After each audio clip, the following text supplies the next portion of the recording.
In the middle of the 20th century, the world split in two, not by bricks and barbed wire alone, but by fear, ideology, and the wildest dreams of humanity. On one side stood the Soviet Union, waving the red banner of revolution, promising equality and justice for all.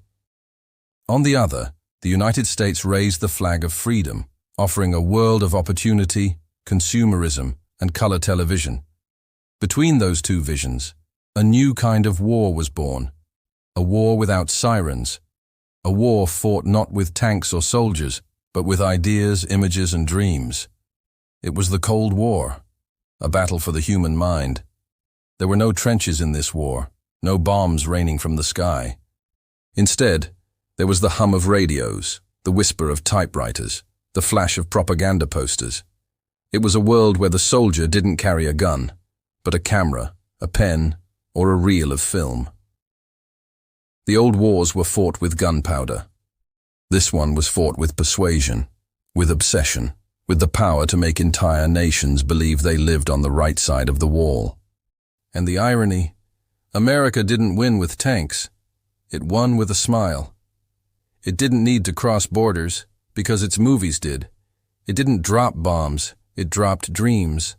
Dreams of full refrigerators, shiny cars, and perfect families living in suburban peace. While the Soviets promised a collective future, America sold an individual present, beautifully wrapped in glossy paper, and the world, almost willingly, chose the more comfortable prison. In the early 1950s, the world lived beneath a silent nuclear cloud, invisible, but everywhere. Every home had a shadow of fear. Every news report carried a hint of doom. Children practiced hiding under desks, as if wood could protect them from the end of the world. Parents laughed nervously, knowing deep down the walls they built could never stop the sky from falling. But America didn't just want to survive. It wanted to live forever. It rose from the ashes of World War II holding candy in one hand and nuclear fire in the other. Fear became a currency, and the nations that looked strongest were often the ones trembling the most. Because in the Cold War, power was measured by who could hide their fear better. In Washington, behind closed doors, scientists spoke of nuclear supremacy. Politicians asked how fear itself could be turned into balance, into peace, through terror. As one strategist dryly put it, he who can end the world never needs to start a war. America's greatest weapon wasn't hidden in a silo. It was projected on a screen. Hollywood became the new Pentagon of ideas, producing films that carried both pride and paranoia. Every ad, every jingle, every smiling face on television whispered the same message. This is the good life. This is freedom. The refrigerator, the car, the clean suburban lawn, all became tools of psychological warfare.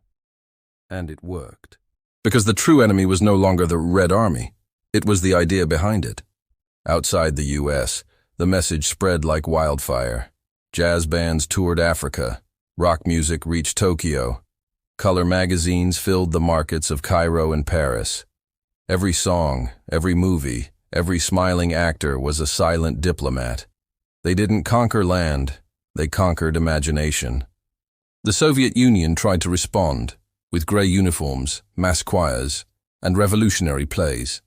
But while Moscow sang of the future, America sold now. People didn't want another speech, they wanted a melody. And so the guitar defeated the gun, the poster replaced the flag, the dream replaced the doctrine. By the time the Berlin Wall began to crack, no bullets were fired. It was the laughter, the colors, and the endless optimism of a televised world that did the work. When it fell, the world didn't cheer for an army. It cheered for a lifestyle. America had conquered not by force, but by fascination. The war for territory was over. The war for minds was won.